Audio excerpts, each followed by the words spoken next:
Stories podcast. I'm your host, Amanda Weldin. Today's story is called The Elephant's Dilemma, an original story suggested by an old adage written for you by Daniel Hinds. Thanks. Enjoy the episode. The Elephant's Dilemma. Once upon a time, there was a mean old man named Mr. Price who owned a zoo. At least, he called it a zoo, but that was too glamorous. In reality, it was just a small collection of sad animals.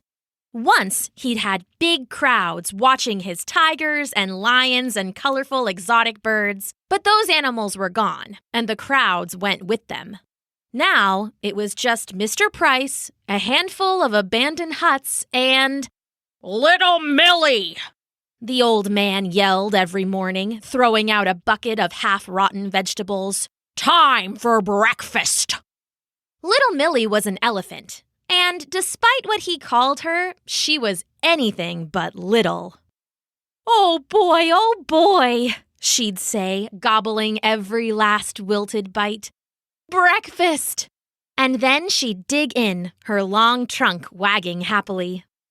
Little Millie had gotten the name back when the zoo was thriving. Old Mr. Price had brought her in when she was no more than a calf. She'd spent her early days tied to a heavy iron stake in the ground, a long rope looped about her thick neck. The old man would bring guests around to pat her for $1 apiece. At first, Millie had tried to pull her way free, but she was only a little thing and hadn't been able to move the heavy iron stake. The rope would go tight on her neck, and she'd pull and pull, but nothing would happen. It was terrible, so eventually, she just stopped trying. But that was in the old days, when the zoo still had guests and animals. Now it was just Millie, and the visitors were few and far between. And old Mr. Price, never a nice man, was now absolutely nasty. You useless, mangy brute, he'd started saying some nights, throwing food haphazardly at her feet. If you were more interesting, maybe we'd have some business. The mean words were only a part of it. He started to feed her when he felt like it, watered her even less, and just generally didn't seem to care. He spent almost all his time in his little log cabin, all shut away. He got so careless that one night he forgot to latch the fence to the zoo. And later, when the moon was shining, the door swung open, creaking slightly in the dark. Hello? Said a one-eyed fox, peering cautiously past the open door. His coat was rich and red, his eyes young and curious, and his dark whiskers bobbed in the moonlight. The gate was open, he said to Millie. I saw you all alone here in the yard and thought you looked bored. I'm Sal. You want to come to dinner with me and my friends? Millie's heart soared. It had been years since the last animal left, and Mr. Price was terrible company. A dinner sounded like just the thing. Well, I'd love to, little Millie said, then looked sadly at the rope and the iron spike. How do I escape, though? She asked. Even all these years later, she was still tied to that same iron stake in the ground. Of course, she'd grown a lot since then. Now she was easily 10 feet tall and nearly 10,000 pounds. But little Millie didn't seem to realize that. In her mind, she was still that same weak little baby calf. Just pull out the stake, said the fox, ears twitching. You're so big. He can't keep you here. I tried to pull out the stake, said Millie, thinking about all those attempts all those years ago. It doesn't work. It didn't work, Sal corrected.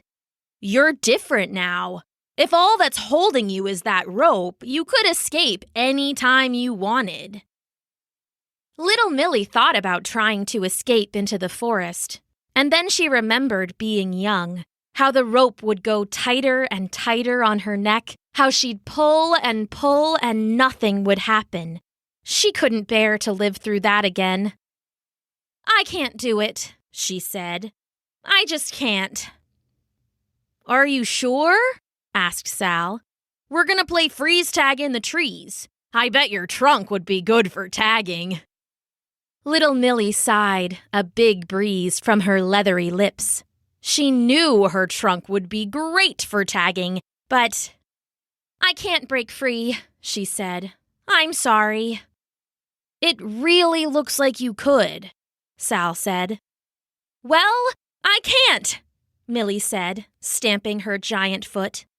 The fox shrugged and disappeared into the night. Suit yourself, he called over his shoulder. Maybe next time. It turned out next time was only a few nights later. Old Mr. Price left the gate open again, and the fox slipped back inside the old zoo. This time he had a strange horse with him, all striped black and white. This is the elephant I was telling you about, Sal said. Hey, elephant, this is my friend Stripes. Millie jumped to her feet. Her annoyance with Sal had faded over the last couple of days, and she was once again happy for the company. Mr. Price was getting worse, feeding her less and just sitting in his log cabin, yelling at her out the window. Hey there, she called back. Hi, Stripes. My name is Millie. Thanks for coming to visit. I used to live here. I'm a zebra, said Stripes. Back before your time, I escaped into the woods and now I'm living free. When Sal told me about you all tied up here, I thought I'd come to invite you to dinner so you can see what it's like. Well, if he told you about me being all tied up, said Millie in a huff, then you know I can't leave. Sal and Stripes blinked at her. But come on, said Stripes. It's just a tiny rope and a little stake in the ground. You're literally the biggest animal I've ever seen. Well, Millie thought about it. She took a step and then another. Maybe I can do it, she thought. Maybe I can break free. Then the rope ran out and she felt it go tight on her neck. In her mind, it just kept getting tighter and tighter. She remembered how she'd pull and nothing would happen. I can't, she said softly, stopping in her tracks. I tried and I just can't. I think you could, Sal said. Yes, we believe in you, said Stripes. I told you I can't go, she snapped. The fox and zebra looked at each other. All right then, if you say so. They walked back into the woods and Millie was all alone. She was annoyed with them for bothering her when they knew she couldn't get herself free. Like last time, though, her annoyance faded over the next few days. Soon she was hungry for company again. It didn't help that Mr. Price was getting worse and worse. He never even bothered to leave his log cabin to feed her these days. He would just yell at her and throw old scraps through the window.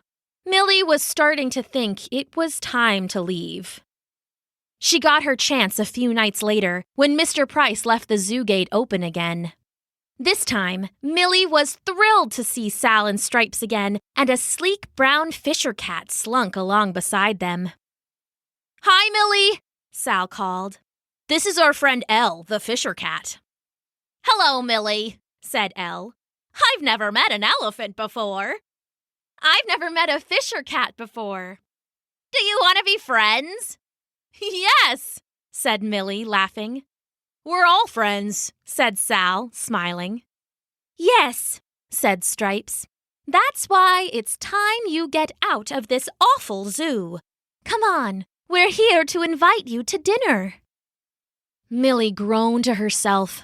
She was finally making friends, and they had food. The big elephant felt her belly rumble. Oh, food. Old Mr. Price wasn't always so accurate when he threw her meals out the window, so some suppers Millie just missed. I want to go, Millie said. I really do. So come on, said Elle. That's just a tiny little rope, and you're like a giant. You could totally just walk away. Millie felt tears rush to her eyes. She wanted friends. She didn't want to be stuck, to be yelled at and tied down. But what choice did she have? Even thinking about it, she could feel the rope heavy on her neck. In her mind, she remembered it getting tighter and tighter. She imagined how she'd pull and nothing would happen. She imagined how she'd fail. "I can't," she said. "I've tried." "Maybe you tried when you were little," said Elle. "But look at you. Look how you've grown. You can do different things now." "I'm sorry," said Sal. "But Millie, the only thing holding you back is you." Millie felt her heart thumping in her chest. She felt tears sting at her eyes. Why did they have to bring this up again? Couldn't they see she was trapped? "You don't get it," she said, her long trunk thrashing. "Just go! Leave me alone!" "Millie," said Stripes, "we are just trying to help." "Just go!" she trumpeted, and they all stopped. And then they turned and they went. "They think it's so easy," Millie said to herself, looking with hate at the log cabin and the rope and the iron stake. "They don't know what it's like." They don't know what it's like to be tied up all your life.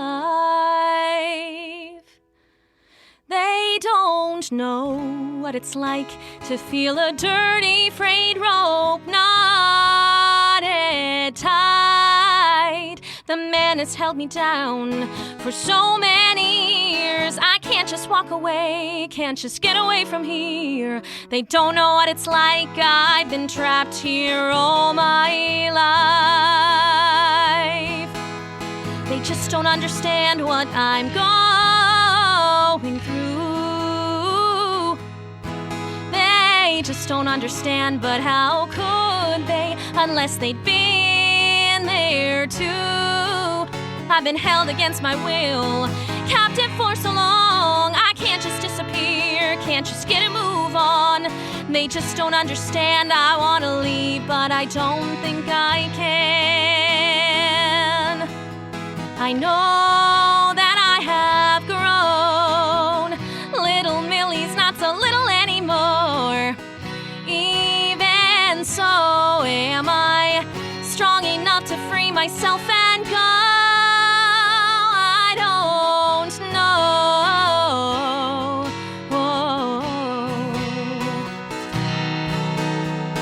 I don't know what it's like to be powerful and brave.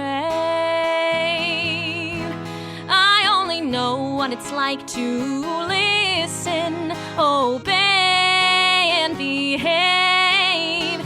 Maybe it's the time to pull away. I guess there's not a signal, not a special day. Maybe this is what it's like to be ready to say goodbye. And maybe this is what it's like to start a better life.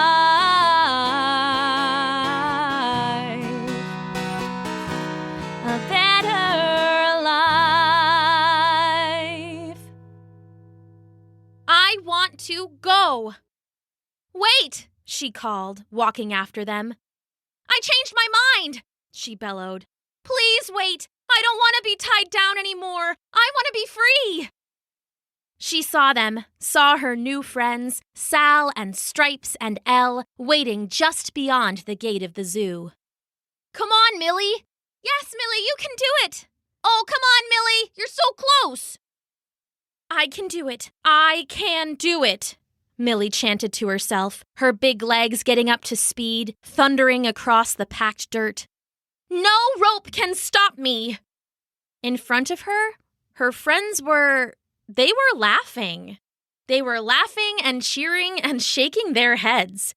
Millie skidded to a stop. "Hey, why are you laughing at me?" she trumpeted, stamping a thunderous foot. "I'm about to try and pull the rope, and this is really hard for me."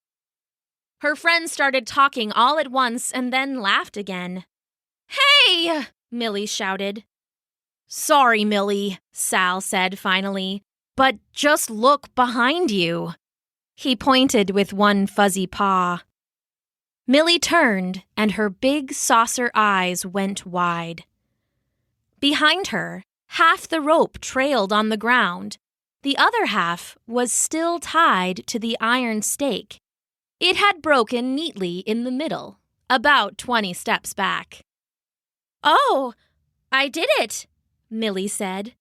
"You did it! Ha! You did it! You did it! I did it!" Millie stomped and trumpeted her trunk. "No one can tie me down." "Come on," said Sal. "Let's go! You could escape into the forest with us." They all started celebrating, yipping and neighing and yowling and trumpeting into the night. Behind them, old Mr. Price burst out of his cabin and saw that Millie had pulled free. "You lousy elephant!" he screamed. "You get back here!" But little Millie didn't feel so little anymore. So she just kept on walking until she couldn't hear old Mr. Price yelling anymore. And the last the old man saw of Millie was her little gray tail disappearing into the forest, where she lived happily ever after. The end.